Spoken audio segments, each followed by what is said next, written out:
Hello everyone and welcome back to the channel. Today I have a really exciting special interview for you all. I'm interviewing two former teen authors, Jade Davis and Cheyenne Ingalls, all about how they published stories in anthologies and started publishing books as teenagers in high school. We really dive into the nitty-gritty how-to of self-publishing in anthologies, how to meet other teen writers, how to find opportunities to promote and market with other teen writers. So if you are a teen looking to self-publish or publish at all in high school, this is a really cool interview, so I highly recommend sticking around and watching it. So without further ado, let's get started. Welcome to the channel. I'm so happy to have you guys here. I thought that we could start by maybe you telling us a little bit about yourselves, like what books you've written and how old you were when you published them. Yeah, right. Totally. Do you want to start? Sure. So I ended up being the first of the duo to get published. I wrote a story called Mary Celeste's Secret in the Teen Author Bootcamp Anthology Band of Misfits Adventures on the High Seas. It's kind of a mouthful of a title. And that was actually my first experience with publishing, was that particular short story. I had written a lot before, but I had never actually published up until that point. I have loved writing ever since I was an itty bitty small child. Yeah. So then after that is we both got published in a book called Join Our Clan anthology, done by the same people actually the year after, and we were both in that one. So that was my first experience with publishing, and that was really cool just to be in it together and having her be familiar with it. If you actually look at my bookshelf, I have a couple of the books here that we've all been really hard to see, cool. But those are that. It was actually through a teen writing convention called Teen Author Bootcamp. And that's they have a lot of cool resources for teen writers. And so having that, they've been doing these anthologies for a number of years now, where teens can submit for a contest and do that. And so we've just done that a number of years in a row. And that was a lot of how we got published early on. Mm-hmm. That's so cool. You must meet a lot of other teen writers if you're being published in anthologies, and like it's kind of like cool that you're building a network of other writers. It's super cool. They even have book launch nights once they finish the anthology, and you get to meet everyone else. Oh, that's so cool. The same anthology, and it's really fun. It's super fun. And they've recently also been doing like poetry collections as well, so you can get published in that too. Yeah. Wow. So they have a lot of really good resources, and that's a lot of how we ended up getting published in the first place. Mm-hmm. And then since then, I've been doing a short story that is going to be published sometime in the next month or so. And that one's more like a novella than a short story. Yeah, but I did too long to be a short story. Too long to be a short story. But I'm doing that one through Amazon. And so that's my first experience with self-publishing. Right. Very cool. So I know, Cheyenne, you mentioned this briefly, but when did you guys both start writing? Like, when did you really fall in love with writing and decide that this is what you wanted to be doing? That's a great question. I would say for me, I loved writing since like second grade, but the time that I actually had like a love of writing and wanting to do it as a career was probably fifth grade. And that's because before then, I always thought it was just a hobby that people did for fun. I didn't realize that you could actually get paid for that. For some reason, I don't know why I didn't connect the dots together until I was in fifth grade. And then in fifth grade, it suddenly hit me, oh, you could get paid for this. And then ever since then, I was like, that is all I'm going to do. That is my choice of career. And it's never changed. See, and for me, fifth grade was the moment I realized, wait, books have authors that are real people. So for me, fifth grade was when I first started getting into writing just as a hobby. And for me, it wasn't until ninth grade when I was like, oh, I could do this more seriously. Like, I actually have good ideas that I want to use and write and publish. So that's more when I started. So there's a little bit of a gap from where we started. Yeah. But it's actually interesting because it wasn't until high school that we met. And so we started writing together in high school. And that's, I feel like, really not just like when I was like, I could do this for a career, but when I was really like, I could seriously do this for a career and actually accomplish it. Because I think you don't even take yourself all that seriously until you meet other people that are doing the same thing, and then you can build each other up and you can support each other and like move together, and it feels a lot more empowering than just saying, I'll be an author, and everyone looks at you like, sure you will. Absolutely. Better career kind of thing. So it's nice to have other people with the same goals. Yeah. Did you meet through doing the anthologies? We actually were in the same Latin class because Oh, we both cool. nerds and took Latin in high school. Oh, very cool. Yeah. Yeah. So I thought of another question when you were talking about that. Did you start by writing short stories, or did you always think that you wanted to write full-length novels? Full-length novels for me, definitely. Okay, definitely for me too, which is actually hilarious because I've kind of flip-flopped. Originally, I started out saying full-length novels, and I refused to do short stories. I'm just gonna jump straight to the top, and then I realized that I actually have a real talent for telling shorter stories. And since then, I actually prefer writing shorter stories. I want to write novels, but if I have to pick, I will actually probably pick a short story over a novel. I really like the condensed and crispness of the writing. It truly, you're able to portray everything that would be portrayed in a couple chapters in a novel in a couple pages. And it really was an enlightening experience to me to realize how much better it could be to have short stories rather than novels. Yeah. And I think for me, I've found I'm really good at writing short stories on my own. I'm really good at having that contained just thought process for that one short story moving on. But for like an actual full-length novel, I actually really like doing it with other people. So like I write with Cheyenne, I write with another friend who was the one who actually got me into serious writing back in 9th grade. And those longer ideas, I need another author that I'm writing with to soundboard off ideas with.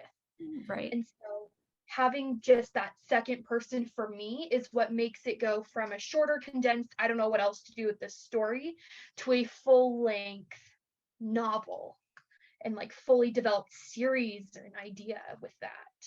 It's so amazing when you're co-writing, like you're able to talk to somebody else about the universe that you love and that you've created, and they know it just as well as you do and are just excited about it as you are. Right. So it's like you're not just by yourself, like you're able to share your You just look at each other. I remember the first novel that we ever wrote together has never seen the light of day, but the first novel that we ever wrote together, there would be moments where we just look at each other in class and we'd both be like, yes, that's a good idea. Like not even saying a word, and then later we're just both like, we're gonna kill off so and so. Yes, absolutely. The funny thing is too, one of my most distinct memories with like starting to write and co-write is we were sitting on the lawn after school one day and we're like, we haven't given this character a last name. We need to give this character a last name.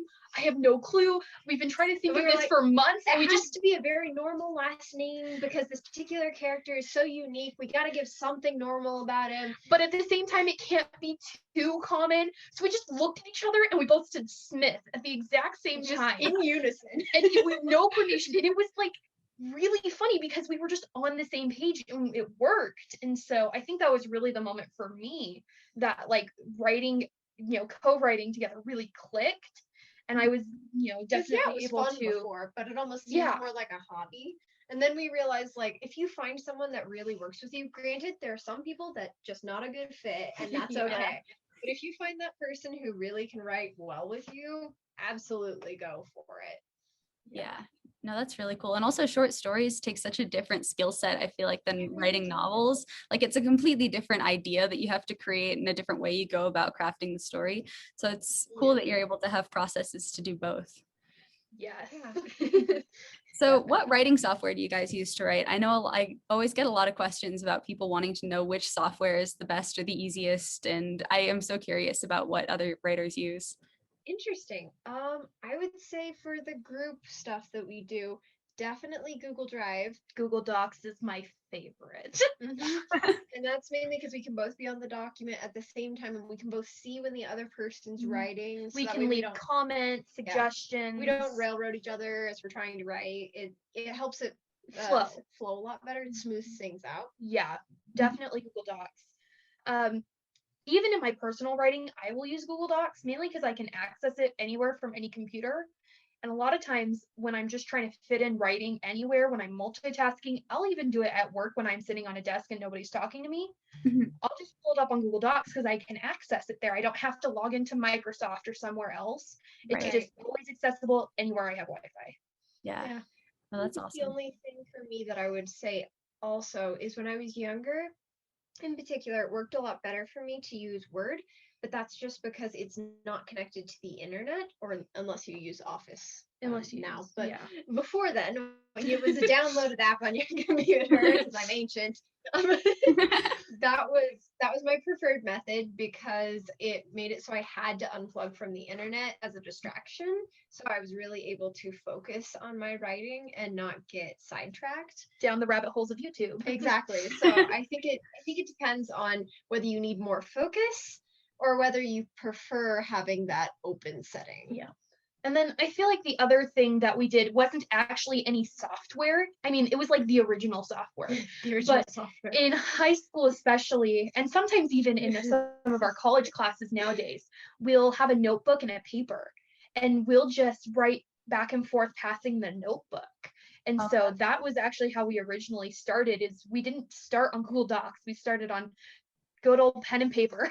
That was a great way to phrase it. The oldest software of it all, paper. Oh, that's really cool.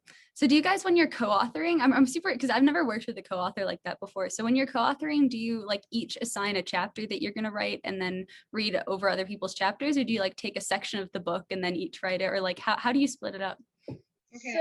So we actually taught a whole class on this. How to summarize. Yeah, we've taught a whole class on this before with Teen Author Boot Camp that we mentioned before.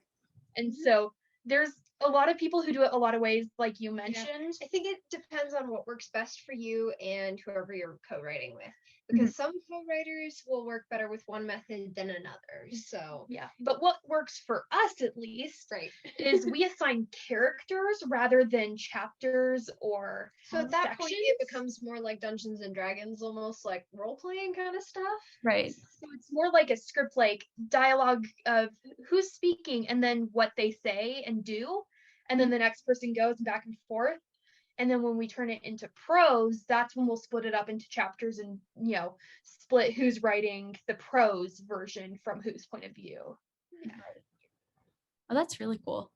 So when did you guys decide that you wanted to start actually publishing books? Was that before you met and started co-authoring? Did you go to the Teen Author Boot Camp before you started co-authoring?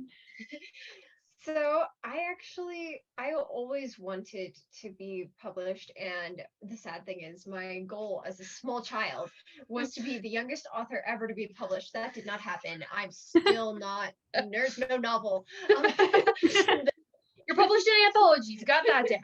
Yes, I got something out there. But yeah, so with that, it was I've always wanted to be published, but I think that part of the problem was actually finishing said novel. Yeah, you still have one you're working on. Yeah, well, I finished the first draft of that one a couple of years ago, but it has so many plot holes, so I decided to try a different one. Relatable. So I'm still on the fence as far as novels go. It's part of the reason I have lots of short stories and no novel yet. But yeah, I think it was probably 9th grade. So because we didn't meet until high school, and in Utah, high school is 10th grade. When I started writing with another friend in 9th grade, we were just like, oh, this is a super fun idea. We could get it published. Middle schoolers joking around about, oh, I could be famous one day, but not as an actor, as an author. I could be the next Rick Riordan. That's what we were like. Yes, this aspiration to reach such heights. we were very ambitious middle schoolers, but I feel like that was probably when I first started thinking about publishing. But it wasn't until the anthology contests that I seriously thought, oh, I could do this and actually get published. It's more like a reality check rather than just, oh, I'm going to get published. It was, oh, that would be fun to do, but I don't have anything to publish.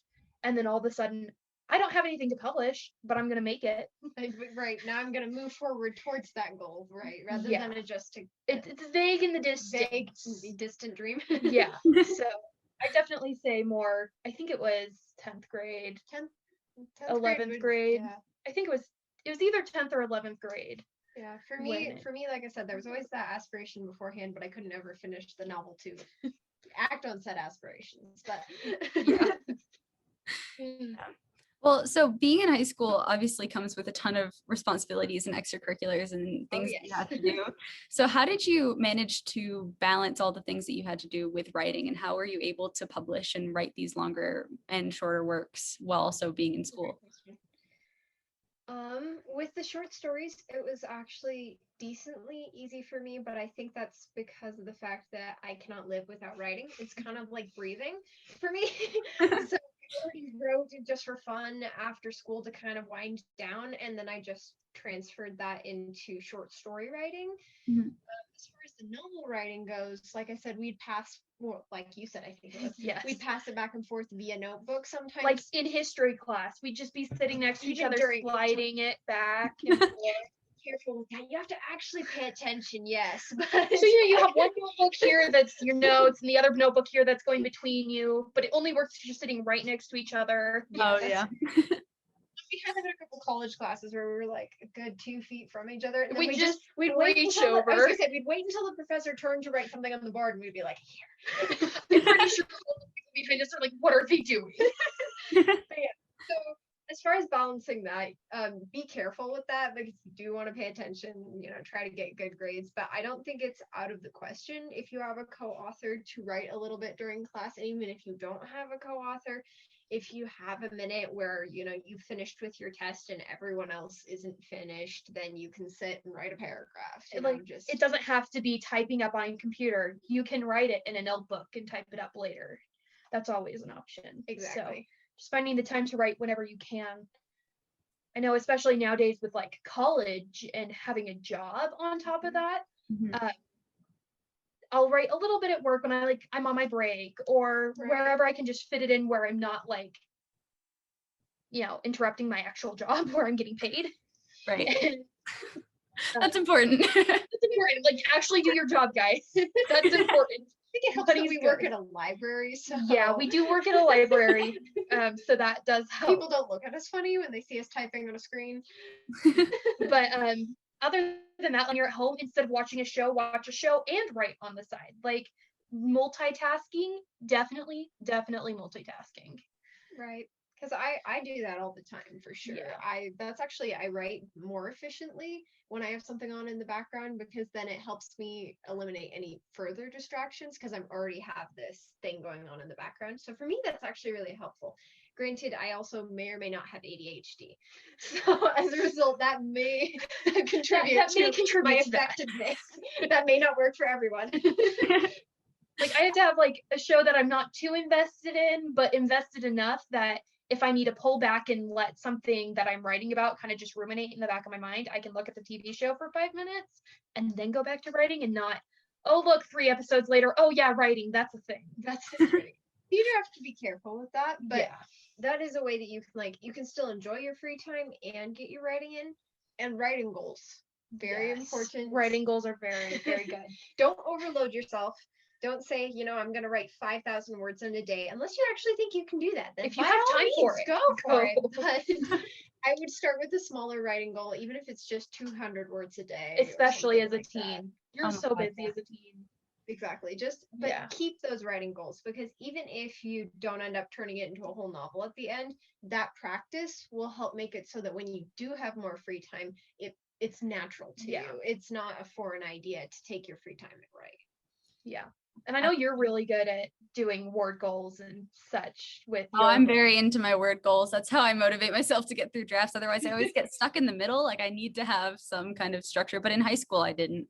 In high school, my strategy was always to stay up really late to try to write. But then I get really tired and like not pay attention in class all day. And then I'd like nap and then I'd write again. So it was not helpful. Don't recommend it. Once I got a computer in high school, like, Absolutely. Oh, Also, sleep was all over. Sleeping out the window. Yeah. Yeah. Or like doing the notebook. Like, I mean, I would just write in the margins of my notebook. I'd like kind of split the page in half. And like on one side was my class Yes. notes. And on the other side, I'm like trying to write a scene, and I'd look up and I'd remember that I was actually in class. Yeah. Yeah. It's a mess. I really like it. Yes. Yeah. Another thing, take a creative writing class if you can Yes, fit it in yeah. your schedule. Absolutely. That's a good thing to do. I know I did that my senior year. Best class I ever took. Right, especially because a lot of times they'll, not always, but a lot of times they'll push you and encourage you to expand outside your comfort zone. Like I know for me with my Band of Misfits book, I actually jumped outside of my comfort zone with that one because the short story I wrote in that particular one was a historical based fantasy. Yeah, that was not in her normal realm. Not at all. I was writing. 100% fantasy. You base it in the real world. That is terrible. She's still terrible at it nowadays. Fair enough. But yeah, with that though, I She always pulled it loved off. fantasy, but history, I actually found a real love of doing historically based fantasy. Yeah. That's cool. I mean, those two are the hardest ones for me to try to write, like historical fiction and fantasy, like because of all the world building that goes into fantasy, and then all of the Right. research that goes into historical It's fiction. crazy. It's crazy. I Yeah. never thought it would work. I always thought it would be a disaster, but for some reason, I really wanted to write about ghost ships in that particular story. And so it's like, I am going to do a ton of research on ghost ships, and then I found this particular ship, and I was like, what if I did this fantasy explanation for why this is a ghost ship? And then it just went from there. So, Yeah, that's awesome. So how does being published in an anthology work, like step by step? So like you have to apply for it, right? Or like you submit a short story, or do you get a prompt and then you write something around the prompt? so it depends on the anthology, I would say. For The ones our we've done, at anthologies, least. yeah. So for our anthologies, it generally gives a theme, and then you have to write underneath that The theme. And you try to stick within that theme. Don't go too wildly crazy out of it. I only say that because one of mine made it to a finalist round, but did not end up making it into the anthology because I did stretch the theme a little bit as far as the anthology went on one of the particular years. Sometimes, like, it's good to do something unique, but still something within the prompt. You don't want to. That's it. Good to be unique, but also not so unique that it doesn't quite fit with the theme anymore. Yeah. But don't throw away the theme. Yeah. So that's kind of what I did. Yeah. So a lot of times you can just look on sites for publishers and that sort of thing. The one that did ours is Owl Hollow Press. And they actually have a yearly anthology for teens with the Teen Author Boot Camp program, and then they have an adult anthology every year for all those 18 and older, and they do one of those every year. So I actually just submitted to that one recently because I know they have it, and so I wrote a short story to submit to it just because I know it was there.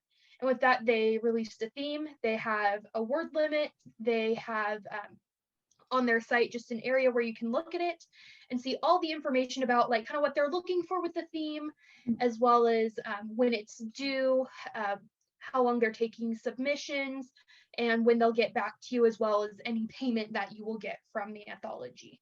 Yeah. And so all of that information is just on their site.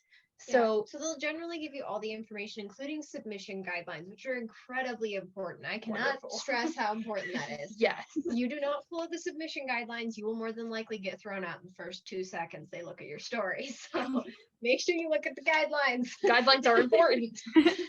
What are some examples of themes? Like, are they just like things like death or love, or are they like really specific? Yeah, they're generally pretty ambiguous. Pretty ambiguous, not super ambiguous, but ambiguous enough that it gives you a lot of creative flow. So with the Band of Misfits, that theme was just tales about the sea. Yeah. And so every single story in that book, you could do pirates, you could do anything that involved sea travel, that was in that book. The Join Our Clan was all about finding your type of people. So my story in that one was actually like a girl moves to a new high school and is trying to find friends. Right. And then your story. My story, again, more fantasy. You can tell which of us really loves fantasy. Not that you don't. I mean, I love it, but you love it more. You can go outside of that. Yeah. Mine was based in Norse mythology.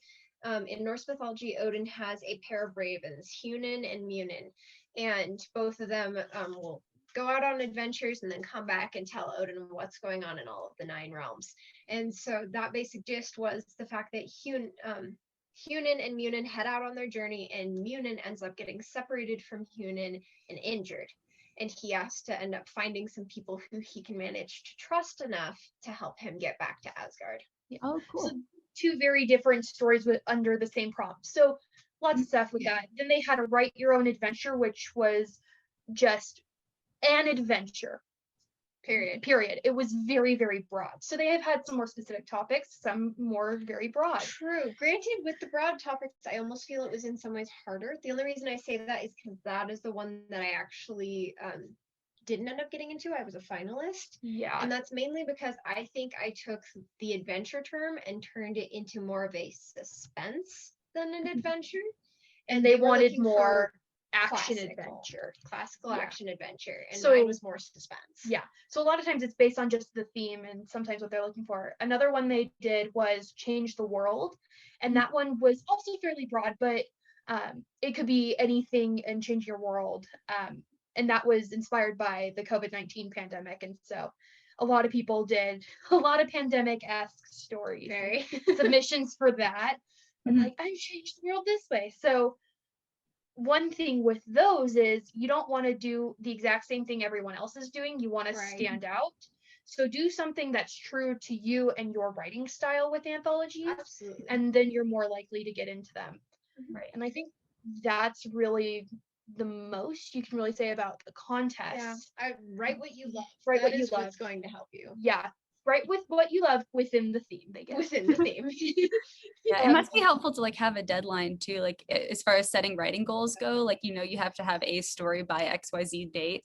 That must be Yes. helpful. Definitely. Oh, Especially because for me, you are a pantser as far as writing goes. Yes. So doesn't as much apply to certain people.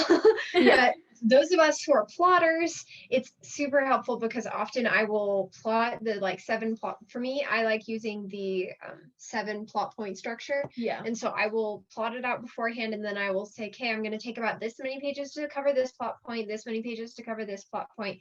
And so at that point, I can then break down my word goals and my page goals based on covering all those plot points. So I don't even have to rush anything really. Yeah. So if you're a plotter, it's super extra great to have deadlines.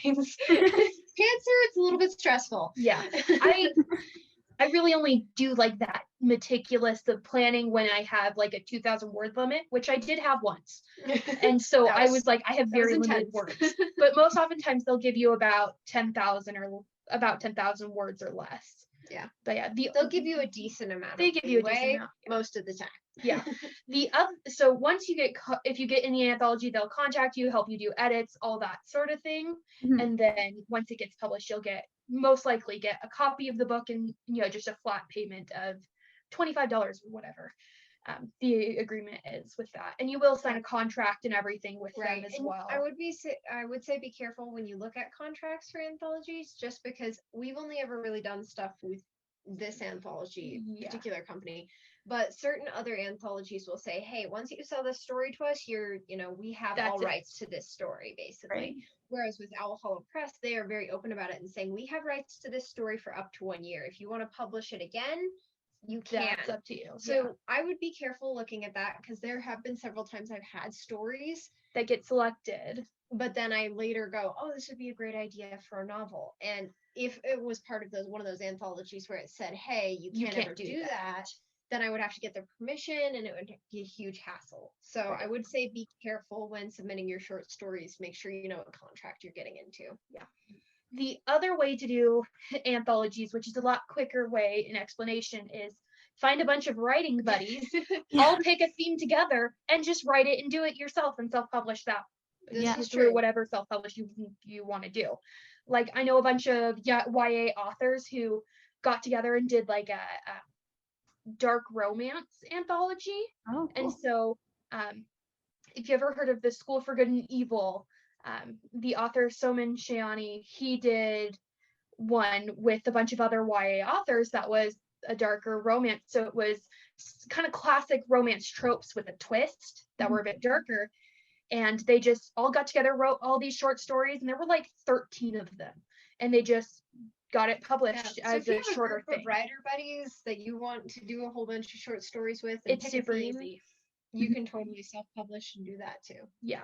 So that's the other Definitely way. seeing a rise like in anthologies, like even being traditionally published. Like I keep seeing, like I think definitely. Billy Yoon was just published in one, and like Karen McManus was just published in one. Like they're all these like really big publishing houses that are pushing short stories, which is cool. I mean, maybe I just didn't notice it before, but it's really cool. Yeah. But Yeah.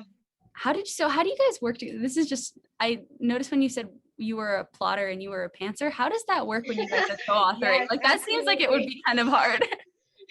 I honestly still to this day sometimes wonder how we get along when it comes to writing. Like it baffles me. There are some, like, even when we were trying to make our PowerPoint about how to write together, there were moments where we wanted to strangle each other. It was terrible. So In a good you have way. to be careful. Sometimes you do need to take a step back and take a breather from your writing and make sure that you don't strangle each other. Your friendship is more important than your writing. So I think for the most part, so I'm one of those pantsers where like I have an end goal of where I want the story to go, hopefully.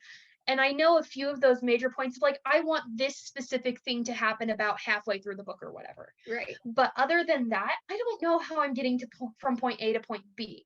And so I just write that. And so in a sense, I can do plotting with, point A to point B, these are our points. Yeah. So basically, we both just have to be more flexible. You have to be more Yeah. flexible in the regard that you have to actually follow certain points. Yes, and we have to talk about them and establish we want this to Yes. happen. And then I have to be more flexible because instead of having each little point mapped out for me, I have to say, okay, here's point A, here's point B. We'll work our way towards that somehow. Right. So I think part of it is flexibility. Flexibility, yeah. Being willing to find a good middle ground between the two. And I think the other way is the way we write with the whole taking characters instead of chapters. What that does is half the characters are in my head and half the characters are in her head. So we really So have to I don't work know what together her really characters well. are thinking, and she doesn't know what my characters are thinking. Right. A lot of times we can guess, but that's only once we get to a certain point in the book. And so especially in the beginning, like there's this level of suspense where we don't know what the other character is going to do or react. And so in that sense, it's a lot easier to do a bit pantsing because she can't plot what my people are doing. Yeah. So in the way we do it, I think it helps too, is that it helps us to do kind of both. Yeah. And there will be a lot of times where I'll ask you like, okay, which direction do you think this is going? Because it's a little too vague for me. And she has to work with me and say, okay, well, I think maybe we could go this direction. And then we get to discuss it and talk through it. Yeah. So communication, just talk about it all the time. Communication is so important. Yeah, I mean, it's nice to be able to talk about the book that you love with someone else who loves it just as much as you do. It's like fun communication. No, Yes. exactly. Absolutely. It's almost like Like we could do fangirling. this or we could do this. Ooh, that's a good idea. What if we did a mix of the two? Exactly. You get a fangirl over a book that you're both aware of. Yes. So you guys haven't self-published yet, right? Jade, you said that you were going to self-publish a novella? Yeah. So she's working on it. So I have a novella. We actually wrote the story together, and in the future, we'll get it so there are two novellas that you can read side by side. Yeah, Okay. because we both wrote different perspectives. The only issue is that mine was a little rushed because of certain family and life events I was going through at the time I was writing Because it. we wrote it for an assignment. So as a result, hers is a lot more clean and a lot more easily self-publishable, whereas mine is going to need It some needs help. some work a little bit. So it's finished. It just needs to be tightened. Polished. Yeah. Right. But with that, I've gone through, I've done a bunch of edits. I actually have author copies that I have beta readers reading. Oh, Hopefully, I hope they're reading them. What a mood. Like I gave it to them, they agreed to do it. So it's more just the waiting game of getting those back to get feedback, see if there's Yeah. any things that I missed. Because other than that, it's ready to go. Yeah. And with that, what I will say is, because even though I haven't self-published, I am the publicist / agent for someone who did self-publish, and I've been helping them like promote their book and run their Instagram and different things like that. And part of what was so crucial there was they sent it out to a whole ton of beta readers, but eventually they just had to say, okay, I want it published by this date, so I need your edits in if you want them in by this date, and it gives Yeah. your beta readers a little bit of a crunch point. Yeah. So if they truly want to read your book before it gets published, Then they'll they make the will. time. They'll Yeah. make the time to do it. Yeah, absolutely. So when you're self-publishing, you have to do a lot of, as you know, a lot of the stuff by yourself. Like you have to So operate much. with your own publishing Yes. house. So how did you go about doing all of that? Did you work with editors or cover designers, or did you work with critique partners? Did you design your cover yourself? How did you manage everything? So, with the novella and everything, I had a couple of people like Cheyenne here who helped me edit the story as I was going along.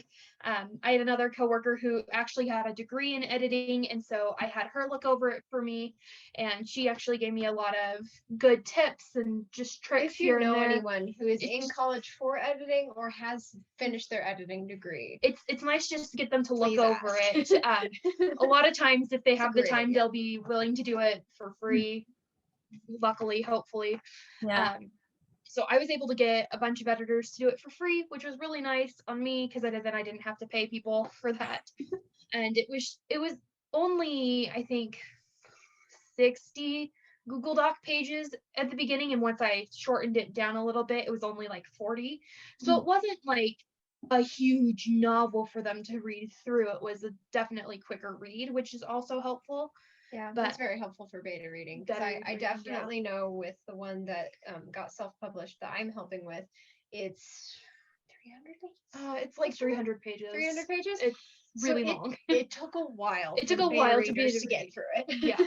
Versus this, it's a lot quicker. So after I did some of those just basic editing things, I was actually originally going to use Ingram Spark, and they're just one of the self-publishing companies online. They do universal things, so they do things in the UK, in Europe, as well as here in America. But they do make you pay an initial fee for every book you publish through them. It's only $45 for print and ebook together, and they do give you like ISBN numbers and some of those things, but they aren't. It's not as easy to find templates for kind of the formatting they want uploaded. It is a little picky. It's a little picky, and they don't quite explain it super well. And so I ended up going with Kindle Direct Publishing because that's what our friend who did the self-published book, that was the novel, that's what he used. And so after conferring with him a little bit of how that worked, I decided I wanted to go with Kindle Direct Publishing instead, because not only did it have templates for the exact size and everything of whatever book you want to do, but it was also free for me to do. Yeah. I was like, I like this option better. Overall, it was much generally easier. A smoother option. Yeah, it was a lot more explanatory when just signing up for it and going through all the steps. It was like, this is exactly what you need to do, and this is more exactly what we need from you, and all those things. And in addition, they have a free cover maker. And so Ingram Spark, they didn't have that. You had to design your own and upload it yourself. Versus Amazon Kindle Direct Publishing had a place where you could actually design the cover in like a simulator, and they have free photos you can use and free things you can edit and add with that. And so I ended up finding this really pretty picture of this castle, and it worked perfectly for the novella. And so designing the cover, that was all me, but that was my choice, and I liked that. I got a cover that I wanted, a cover that I felt fit this story. Right. But I mean, I did have to do it all myself, which is the downside of self-publishing. Yes, it's great and you do it all yourself, but you have to do it all yourself. Right. So it's a dual-edged sword. So right, and especially with the afterwards. The when afterwards, it's actually once it's published, yeah, that's a lot on me. It's a lot, yeah, and I think which you definitely get. Definitely. I literally spent the whole afternoon trying to figure out how Ingram Spark works. I absolutely feel you. I think I spent like over a month just staring at the screen on there, like, what? Right. I wasn't even experiencing it. I was just experiencing it via me talking about it, and even just talking with her about it, I was like, I I feel the stress coming off of you in waves, and I'm not even there in person. This is over text. Like, this is not good. Awful. So, I was like, no I offense to uploaded it. Ingram Spark, but Yeah. some people might be able to make it work, but it's just especially with not shorter our- stories. not our pick. Oh yeah. No, it's tough. I wanted to be able to have, and I mean, I'm still trying to work through it, but I got an email this morning saying that my proof was ready for approval, and I go on, and then it had a couple of options to approve it, and at the top it said like approve, and then everyone can buy it, and like Amazon and distributors can all like order your book and stuff, and I was like, I'm not ready for that. I just want a proof. Like, I want you to send me a copy so I can make sure everything looks fine. So then I clicked like only for my personal use, or like publish only, but then after I ordered the proof, I couldn't go back in and change it. So I couldn't figure out like how to make it so that it was expanded to everybody. So I'm like trying to, like, I was Googling it and trying to figure out how it works. And like, it's so complicated. I don't blame you. Yeah.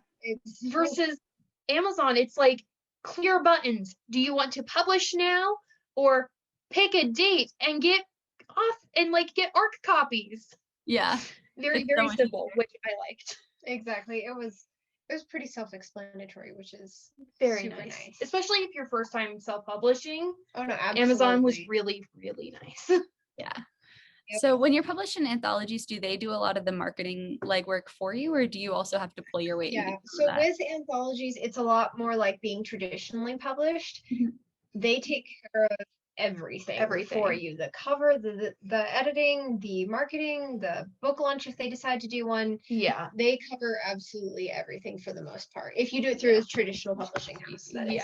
So the one that we were just barely published in, this Universe of Stories one, it was with a different publishing house, and one of the things they asked us to do is, would you do a little bit of extra marketing if you can with the book in addition to what we're doing, just because they're not as well known. And so sometimes they will ask you to do that, but you're not required to do any of it. But so they'll still do the majority of the marketing, but we are asked to like tell people you know about it. And so that's, if you want depending on the to company. read your story, then you should do that anyway in general. Even like self-publishing traditional, just tell people about your book. Absolutely. I gotta say, that is the biggest thing I have learned with Marketing. the marketing consultant / helper person. Like I said, agent, publicist, I don't know what title you want to use, but I've been helping out our particular friend with Sarask Forsaken is the book, and he published it a couple months ago, and I have worked on Instagrams, Facebook, pretty much everything I can get my hands on. And even then, it's very slow going. It's just word of mouth. You just gotta keep working at it. Don't give up. Because I gotta say, I was ready to give up. I was like, I'm gonna keep trying, but like, this is not going anywhere. This Instagram or different things like that. And sometimes things don't go anywhere, and it's okay to drop it. But try to keep pressing forward, because honestly, I didn't think it was going to get much farther. And then a couple nights ago, I was approached by a couple people who were like, hey, I'd like to promote this on my Instagram and different things like that. And since then, I have been pretty much in constant contact with different people wanting to promote the novel. Yeah. And so you can go from having almost no one following your Instagram to like almost everyone overnight. So you gotta be persistent. Yeah. And I think that's the biggest thing in self-publishing. It's always just about persistence. Like, you really have to get after it. And exactly. I think you're definitely really great with that, Claire. Like, can I say you're really good at that? It's really hard for my little introverted heart. I'm like, it's really scary. Yes, absolutely. Like, that's actually funny you should say that, because that's actually why I'm the publicist / agent for our particular friend, because he is a super introverted human being and I am slightly more extroverted, so it worked out much better that way. But if you don't have an extroverted human who's willing to help you out, you just gotta go for it, which is really hard for introverts. It really is. But like with the word of mouth and being persistent, I know you've been sending out ARC copies through giveaways, and I was lucky enough to receive one of those. I read it. It was fabulous, by the way. Oh, thank you. I was reading it while I was at work on my break, actually, and I was right at the climax of the story. Oh. I'm sure you know right where I was. And I was like, no, what? No. And it was right at the end of my break, and I had to put the book away in the library. And so everybody I was with was like, what are you reading? who's dying? Like, something's up with this. Oh, that makes me so happy. Down and put a finger. Yeah. And so I actually got to talk about that because I really enjoyed reading your book and I was super invested in it. You can ask her. I just wouldn't put it down. Oh no, definitely. I'm like, I was like, I can't talk right now. I can't write. I gotta read this. I was just like, okay, I'll take your word for it. It's clearly awesome. Yeah. And so I was reading it in the car. Like, I went somewhere with my mom, and instead of talking with my mother, I was just reading. I was like, I have to get through this. I just have to. It was so good and captivating. Oh, And thank you. I know I was able to talk about that with people and kind of give them a little bit of the premise and get them excited about it too, even though it's not even out yet. And so, what you've been doing with art copies is really good too, because then the people who get the art copies can talk about it to their friends and their coworkers and everybody they know and get them excited about it too, which is a really good way to get a following. No, exactly. And I think one thing that really has helped with me for publicity was our coworker actually recommended to us both, as far as self-publishing goes, creating a little bookmark with like a little barcode at the bottom, that Like a QR code. like a Oh, QR that's so code smart. that Yeah. links you to the website so you can purchase the book is actually super helpful, because even if someone doesn't want to buy your book, if you're like, say a couple nights ago we had a book launch party for this for the one story, and we set up a little table and we only got 2 people to buy it, but we also gave out like 24 different bookmarks of people who are interested in it but were ready to pick it right then. Yeah. Maybe those 24 people will come back and scan that QR code and actually purchase a copy off of Amazon. So that gives you another chance to get things purchased. And you could even do like, at events, if you have like a little like Venmo QR code in addition to, Amazon or whatever, then people can do that, because a lot of people don't carry cash nowadays. So all about word of mouth and what you have when you have it. Exactly. Yeah. No, it's all about networking too. It's like you just have to like meet people and talk to people, and like, I wouldn't have met you if you hadn't entered that giveaway that I did like a couple months ago, and like now we're doing this. Like, it's all about like little connections that you make.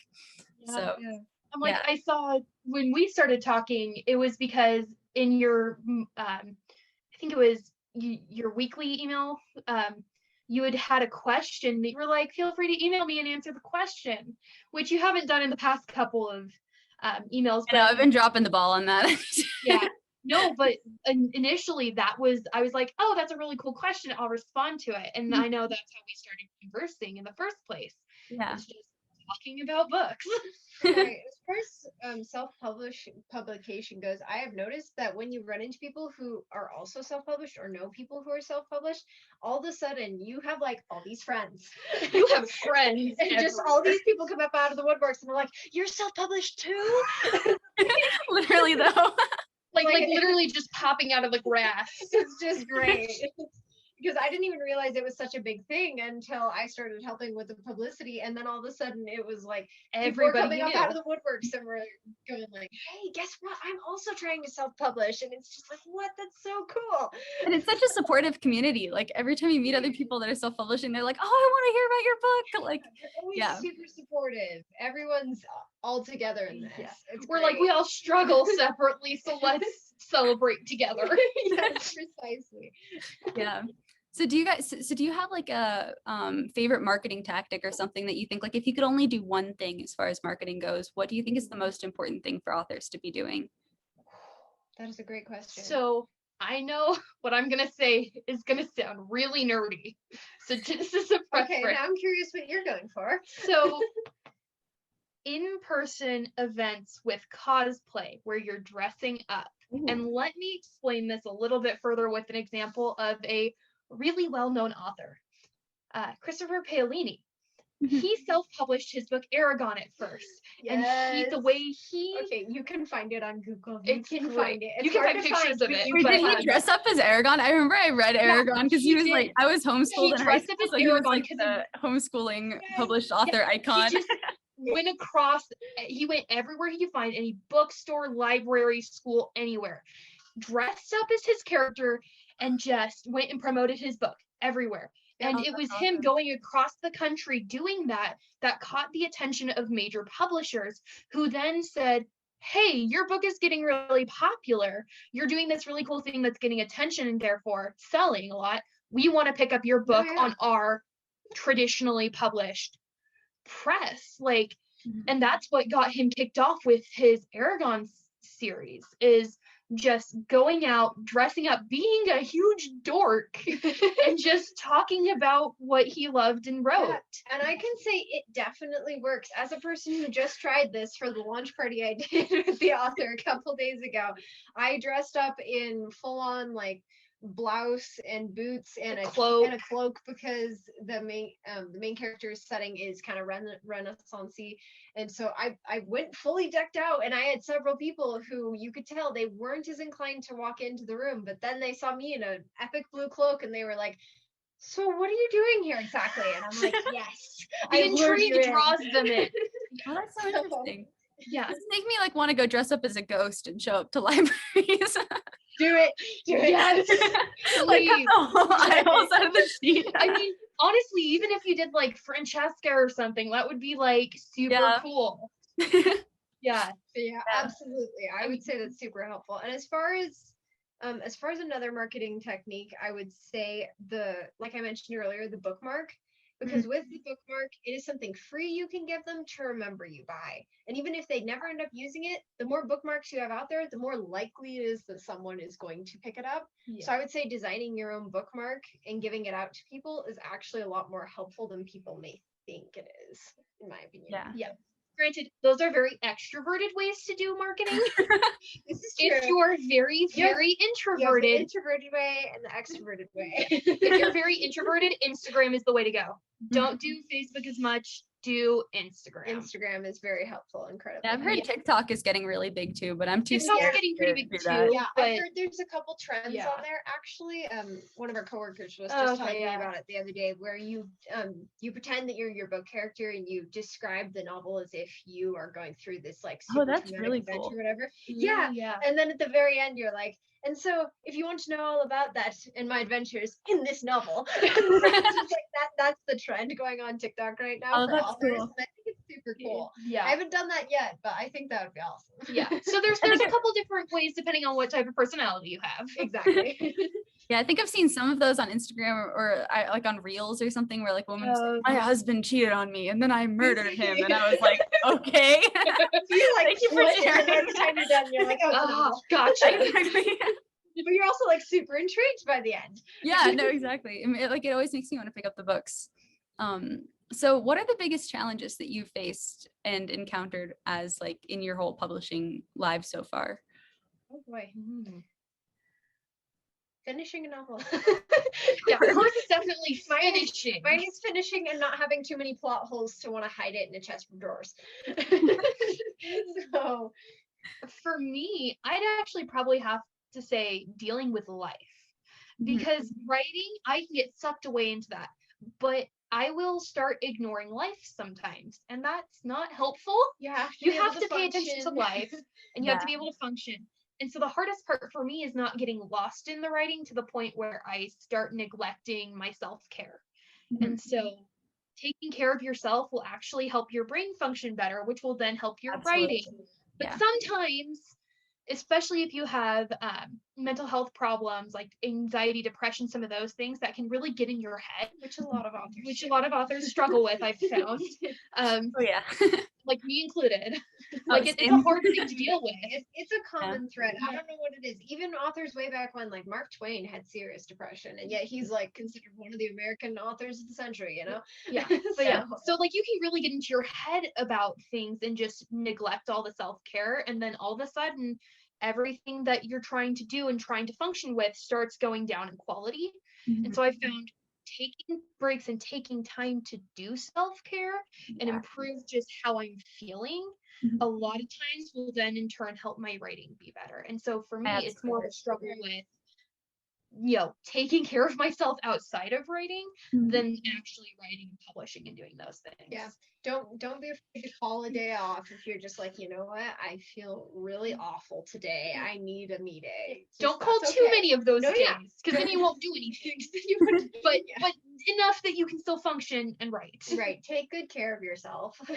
Yeah, no, it's like it's so important to take care of your brain, because otherwise your writing's not going to be as good as, Exactly. like you have to be sleeping enough, you have to be exercising, like even if you're going to work out and not writing as much during the day, like it's going to actually help you think better and make your work better than if you were spending that extra hour.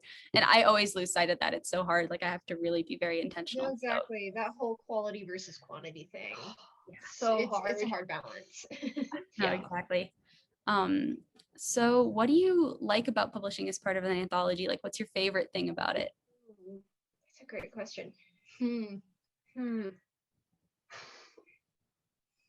For me, I really like the theme only because when I'm writing short stories, I tend to have a hard time sometimes coming up with the idea originally, because a lot of my ideas come fully formed as a novel instinctively.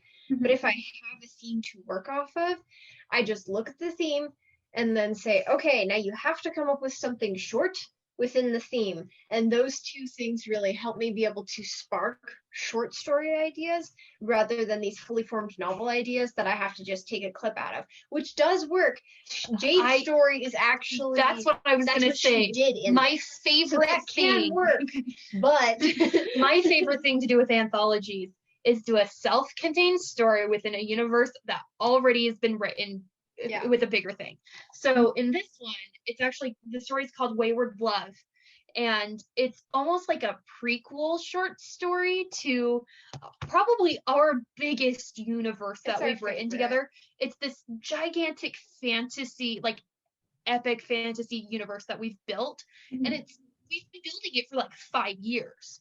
So it's this very intense and extensive world that we've built.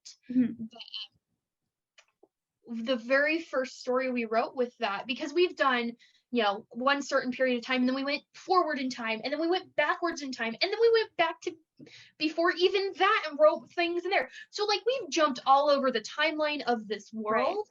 But the very first story we wrote, the very first thing that started off this universe, it starts with these royals getting kidnapped, and they find themselves in a realm that they didn't know existed. And in my story Wayward Love, it leads up to that kidnapping. It starts with the character and the guy she likes, and the guy she likes goes missing, and she's trying to find him, and she doesn't. And the very end, the very, very end, you get this glimmer of they find each other. And that's actually where the novel would pick up. And so I like doing this. Very cool. They're self-contained stories where like it has a clear beginning and ending. Like you get a resolve of she found him.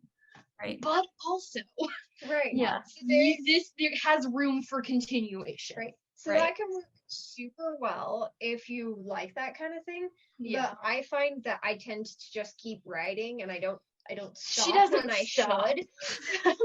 So for some people, doing the little short stories spurted off of the larger story works super well, and then other people, it works better to just condense down a actual singular arc. So depends on who you are.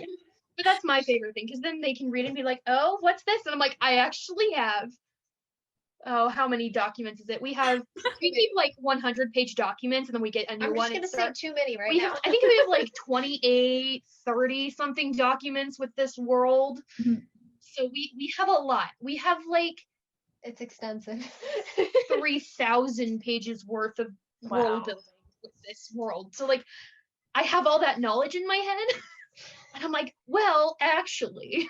So I like talking about it. So it can be a lot of fun. And it's fun too if you have certain short stories you like to come back to. I know that I publish them in anthologies, but I've done a lot of contests online with I believe it's called Read. It's really, that one's really helpful for me, especially for a while, because they give writing prompts each week, and then they're due at the end of the week, short stories.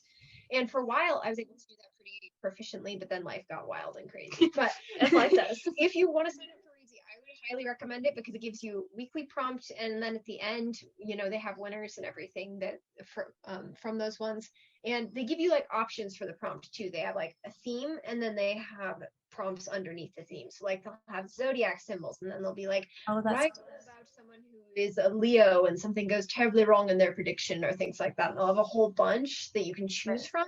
So it's not just a singular prompt, which I really appreciate. But with those ones, I have a bunch of short stories that are all in the same universe, but I try to make them fit with the prompt for that week, just because that particular character is so flexible in that particular universe. I can make it fit for a lot of different themes. Yeah. Right. You do a lot with short stories. There's no end in sight of the options. Yes. Oh, and Readsy is also really great if you want feedback, because when you finish, they actually ask you, hey, will you read other people's stories and give them feedback? They usually send you a couple stories, and your story is also being sent to other people, and they'll give you feedback as well. So it's really helpful on getting feedback and giving feedback, and it goes full circle. It's really great. Yeah. Yeah, that's awesome. So do you recommend publishing a book to teens who want to publish a book? So I personally would say yes, go for it. If you feel ready for that, do it. Maybe looking back, you're like, that's not my best writing. Obviously, you've grown since you were a teenager if you're looking back, a couple years later. Full-time authors who are adults have those moments. Yeah. So it's gonna happen natural. Anyway. It's gonna happen anyway. But if you feel ready, you're like, I want to publish this, I want to get that experience, totally go for it. It's worth going and seeing the process. You don't have to traditionally publish, which is the nice thing about self-publishing, is you don't have to wait for months and months on querying and trying to get an agent and trying to get it, to a publisher. You can just say, I want to publish this story and I want to do it this month.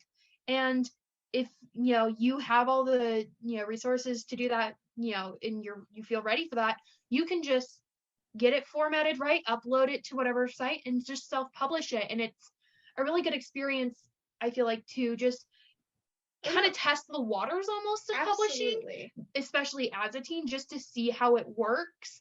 So then later, even if you're like, yeah, this is my embarrassment story, here's that, and here's my good one, you have that experience. Even if I haven't done it yet, being the publicist agent for our friend, and then just seeing what you're going through with working through that, I can tell that that's definitely a route that I want to go. Unfortunately, the current story that I'm working on is a junior fiction story, and junior fiction and self-publishing doesn't go very well together.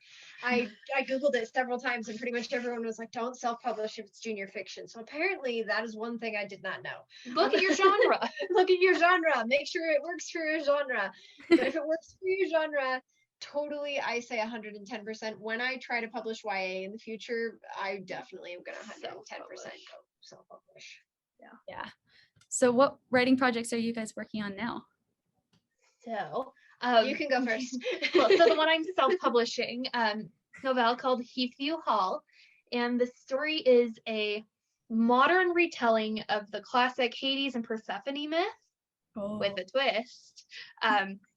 It is written in a Austinian style of writing, so even though it's modern day settings, you get the tone of Mansfield Park almost. Oh, that's cool. Down and like kind of Downtown Abbey, like that kind of vibe. That's the style of writing that it's in, and so that's kind of what I'm working on with that. I'm also working on a children's picture book at the moment. Cool. So cute. It's so cute. It's adorable. Great, and I'm also biased because I did the pictures. She drew the artwork for it. I'm doing coloring, but that's in the works too. So eventually I'll have that, which is just gonna be a picture book. I'm not gonna say what it's about because it's our top secret project on our website. So I don't want to give too many spoilers, just because it will just be cute. It's kind of like a fun pet project, the serious work. But those are kind of my two main things. After I get Heathview Hall done, I'm When hoping is Heathview Hall coming out? Heathview Hall. So I'm hoping to get it out by August 20th. That's so soon. That's so exciting. That's super soon. That is the nice thing about self-publishing. Yeah. Is once you're in it, you can just plow through the process if you really want to. Get it out super quick. So August 20th is the hopeful date. yeah, I'll have official announcements on our website and everything once I have an official date, but that is kind of the day I'm planning for at the moment. And then I'll have news about a launch party probably a couple days after or before. Awesome. We'll see. But yeah, so that's kind of the current project. And I'm hoping to convince this one to write a few more myth stories with me. Yes, because to we do, enjoy again, doing mythology. We like mythology. Works together really well. But do a couple more in a similar style with just different myths in addition to that one. Yeah. So that's kind of where I see my writing going, just my individual writing, really. Yeah. So for me, I also have two projects. So the first one that I should probably be working on is the one that I said I need to polish it / tidy it up, and that is the counterpart to her story. yeah. So it is also a Hades and Persephone myth. It's the same story, but it's told from the perspective of the modern day Hades, and it is told in a Gothic styling. Oh, that's like Frankenstein, like classic Gothic. Classic Gothic. I love how you like made the narrative voices reflective of like the Hades and Persephone archetypes. Yeah. That's so cool. Yes, that was the hope. That was kind of our fangirly way of being like, ooh, we because I love writing Gothic and reading Gothic, and she loves romantic stuff. love the drama. So we were like, hey, actually, if you wrote Hades and Persephone from Hades' perspective, it would be a Gothic, and if you wrote it from Persephone's perspective, it would be a tragic romance. Like, it worked. So Oh, that's so cool. yeah, so that's what we're hoping to do. So that's the first project on the table. The second project on the table is the junior fiction story that I'm currently working on. It's going to be it's not going to be huge and thick like Fablehaven. It's going to be kind of like the really small ones. If you've ever read the oh goodness, what are they called? Secrets of Drune, Dragon Masters. I can those start kind of listing. ones. Yeah, there you go. They're super skinny, like not picture books, but they're not full fiction books. Right. Kind of like they're called intermediate readers a lot of times. They're the ones that you read when you're in like 3rd grade, 4th grade. You get smaller chapter books. You're just getting into It's like the like Goosebumps books, or like, you know, the like the series about the Magic people that Tree morph House. into Animorphs or something. Animorphs. Yep, Yeah. definitely. No, yeah. So along that same vein, I normally do YA, but I just was feeling really strongly that this particular Story idea / story would work better as like a series of a bunch of smaller ones. More episodic, like Secrets of Drune or whatever. Yeah, or like you said, Magic Tree House. Absolutely. Yeah. So it is a story about a bunch of kids who run across an injured dragon and the adventures that they have with said dragon. So, like I said, definitely a kid's story, but I feel like it's going really well so far. I'm about 20 pages in. 20 pages in, yeah. So not super far, but I'm definitely hoping to finish it by the end of the month because I'm not planning to have it be more than 100 pages probably. And with stories like that, especially like if you do like Rainbow Magic, if you've heard of those ones. Oh yes, fairies. The fairies, like they have a book of 7, but it's like the same plot over and over again, which makes it really easy to write those. You know the plot, especially for a plotter. You know exactly where it's going. You just all the details and you're good. Exactly. So that's what I'm really hoping for, especially since I actually have always wanted to write kids literature. Like, yes, I love writing young adult, and that's really where my niche is. That's where we shine. That's where we shine.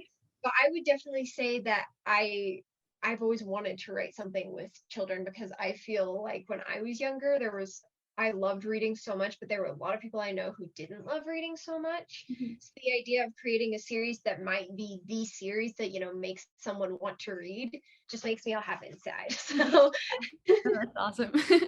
Do you have any last pieces of advice for young writers that we haven't covered already? You want to go first?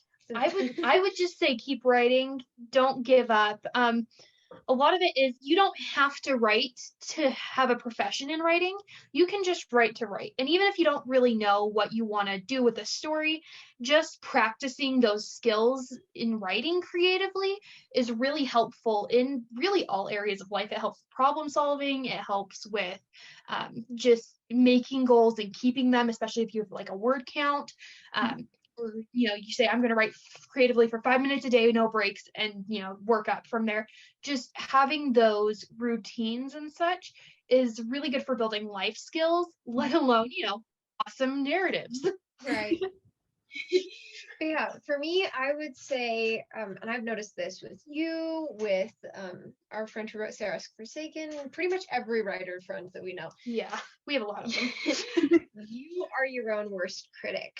And I think that's really important to remember, because a lot of times there were moments when you and Mosiah would be like, I don't know if I can do this. My writing's absolutely terrible. And I would be like, what are you talking about? I absolutely love your book. You can fight me on it. So, like, sometimes you might think your writing is absolutely horrible, and you're like, you know what? I'm done. I'm not meant to do this. But you just got to keep in mind that in your head, you are a terrible writer, but that doesn't mean you are a terrible writer. The other thing with that is you stare at the page enough that you know everything, and so you're seeing everything you see that's wrong with it, everything that's wrong because you've been looking at it for so long. Whereas the reader sees everything that's right with it. So you got to keep in mind the fact that, like I said, you are your own worst critic. You're going to beat yourself up, but that doesn't mean that you deserve to stop writing. That doesn't mean that you're a terrible writer. Yeah. That just means that you got to push past get out of your own head. Get out of your own head. Yeah. Yeah, no, that's really great advice. It's so hard. Like, I feel like every single writer I talk to struggles with that. It's just exactly. Yeah. And if you can find other people who are like you, especially if you go to like writing conferences, best place to meet people, by the way. They're all weird and crazy like you are. It's great. You know, like just finding people who support you, that understand you in that way, is also really helpful, especially as a teen writer. Yeah. Yeah. And for anyone who lives in Utah, there are a lot of writing conferences in Utah. I don't know about other states, but Utah seems just jam-packed full of them. Yeah. So and Teen Author Boot Camp, the one that we've been with a lot, they have, with the pandemic, they started doing virtual classes, and we actually had people halfway across the globe who attended these classes virtually. Oh, that's very cool. So you can find conferences that happen, you know, annually that have these resources, even if they're not where you live. And so just searching for those and finding them is really helpful too. I know you guys are running a giveaway right now of some of your books. Do you want to talk a little bit about the giveaway and how people can enter?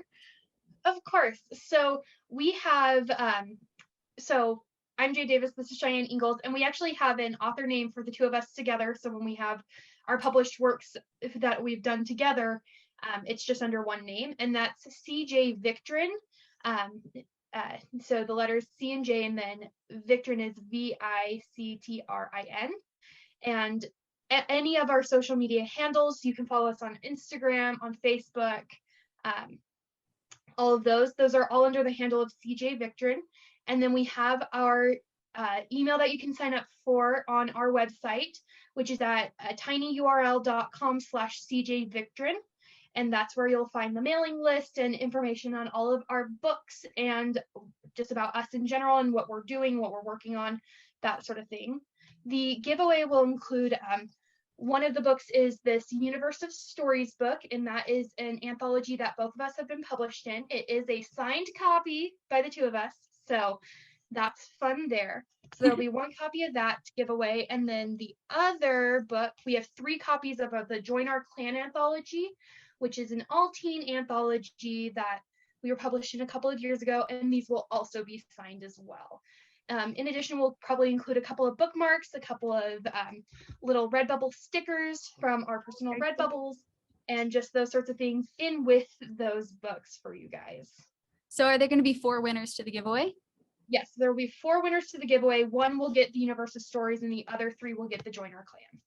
And in order to enter, people have to go comment on the giveaway post on your Instagram, right? Because then you can see everybody who's entered, and then you'll pick one of the people who commented.